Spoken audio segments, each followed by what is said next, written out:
সত্যটাকে ঘোরানোর চেষ্টা করা হয় না। না, আমি এটা বলিনি। আমি গজবগুলোকেও গুজব বলে চালানো, এগুলো তো আসলে গজব না, এগুলোকেও গুজব বলে চালানো। প্রথমে গুজব হয়েছিল যে এআই দিয়ে তৈরি বা, তো এটা আসলে শুধু এই ঘটনা না। কিছুদিন আগে আপনারা জানেন যে একটা ঘটনা বের হয়েছে, মাননীয় প্রধানমন্ত্রীর বিরুদ্ধে প্রায় 100 খানিক গুজব গত 5 মাসে চালানো হয়েছে।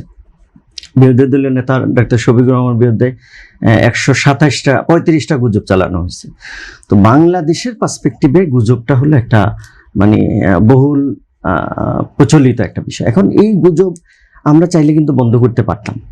কারণ হলো আপনি দেখেন, প্রত্যেকটা গুজব বা অপতথ্য, মিথ্যা তথ্য কোনো না কোনো একটা সূত্র থেকে প্রথমে বের হয়। এখন সেই সূত্রটা কিন্তু চাইলে বের করা যায়।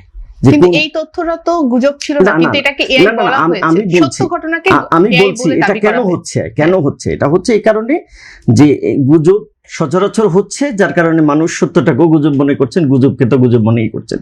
তো এই জায়গা থেকে আমি বলছি যে গুজব প্রোটেকশন করা সম্ভব যে কোনো যে জায়গা থেকে প্রথম একটা তথ্য আসে, অপতথ্য, অসত্য তথ্য, সেটার মূল সোর্সটা কি, আমরা যদি সেই সোর্সটা বের করতে পারি তখন কিন্তু বের করে সেটাকে যদি পানিশমেন্টের আওতায় নিয়ে আসতে পারি তাহলে গুজব কিন্তু বন্ধ করা সম্ভব। কিন্তু এই গুজবের বিষয়টাকে কি ব্যবহার করে সত্যটাকে ঘোরানোর চেষ্টা করা হয় না। না, আমি এটা বলিনি। আমি গজবগুলোকেও গুজব বলে চালানো, এগুলো তো আসলে গজব। না, এগুলোকেও গুজব বলে চালানো হচ্ছে।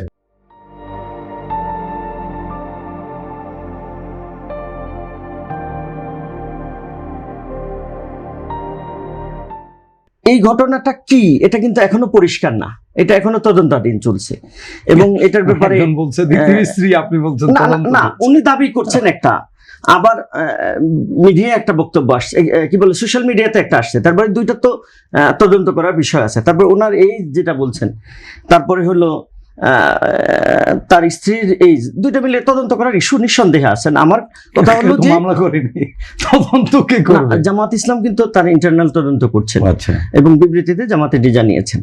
তো আমরা আশা করছি সত্যটা বের হয়ে আসবে। এরপরে আসেন যে আজকে বাংলাদেশ প্রতিদিন আজিজ সাহেবের ইস্যু নিয়ে আলোচনা করেছেন বা টকশো করছেন। আমি জানি না এই টকশোতে দেশ এবং নজরুল সাহেবের এই ইস্যু নিয়ে টকশো করছেন। তো আমি জানি না যে এই টকশোতে আমাদের দেশ এবং জাতির কতটুকু উপকার হবে, এটা আমার জানা নেই। এট দ্য সেম টাইম আমি জাস্ট দুই একটা তথ্য দিতে চাই।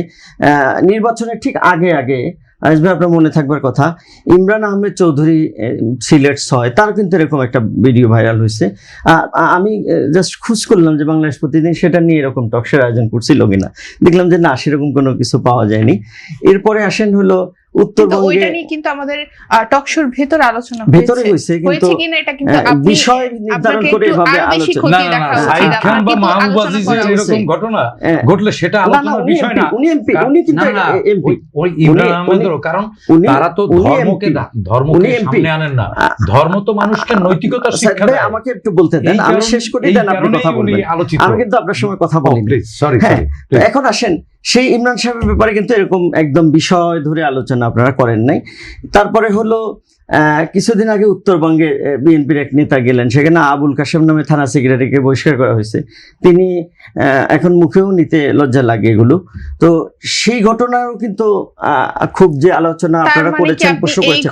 না, আমি জাস্ট আমার কথাটা শেষ করতে দেন, আমার কথাটা শেষ করতে দেন। আমি যেটা বলতে চাইছি যে একই ইস্যুতে জামাতকে আপনারা প্রশ্নের আওতায় নিচ্ছেন, এটা ভালো নিঃসন্দেহে, কারণ একটা পলিটিক্যাল পার্টিকে আপনারা এভাবে জবাবদিহিতার আওতায় নিবেন, এটা আমি অখুশি হচ্ছি না। তবে আমি চাই যে দুই দলকেই বা অন্যান্য দলগুলোকে সমানভাবে জবাবদিহিতার আওতায় নিয়ে আসেন। তাইলে কি হবে, উনিও কিন্তু এখন সংসদ সদস্য, তাইলে কি হবে, আমরা তো চাই ভাই পুরো কাঠামোর একটা সংস্কার, সবার, মানে একটা ব্যক্তি ভালো হইলে আসলে দেশ ভালো হবে না। এই যে আমাদের যে লড়াইটা, এত মানুষের শাহাদাত, এই সব কিছু তো পুরো কাঠামো, একটা ব্যবস্থাপনার পরিবর্তন।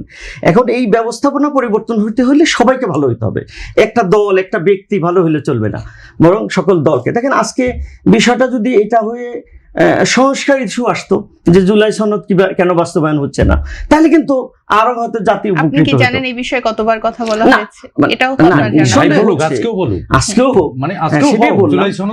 তাহলে কি হবে, মানে আমরা জাতি হিসাবে আরো বেশি উপকৃত হব। কারণ দেখেন জুলাই সনদটা হলে যেটা হবে যে এই যে ফ্যাসিবাদ তৈরি হলো, এটা তো আপনি মনে করেন যে একদিনে তৈরি হয়নি, হ্যাঁ, দীর্ঘ একটা প্রক্রিয়ার মধ্য দিয়ে তৈরি হয়েছে এবং একটা সাংবিধানিক কাঠামো ব্যবস্থাপনার মধ্য দিয়ে তৈরি হয়েছে। এখন সেই জায়গা যদি আগুলো আমরা বন্ধ করতে না পারি, এই যে ক্ষমতার একজনের পাহাড় সম ক্ষমতা ইউজ করছেন, অটোমেটিক্যালি তিনি স্বৈরাচার হয়ে যাবেন। তো সেই জায়গাগুলো যদি আমরা জুলাই সনদটা বাস্তবায়ন করতে পারি, তাহলে একটা চেক এন্ড ব্যালেন্স তৈরি হবে। আপনার কি মনে হয়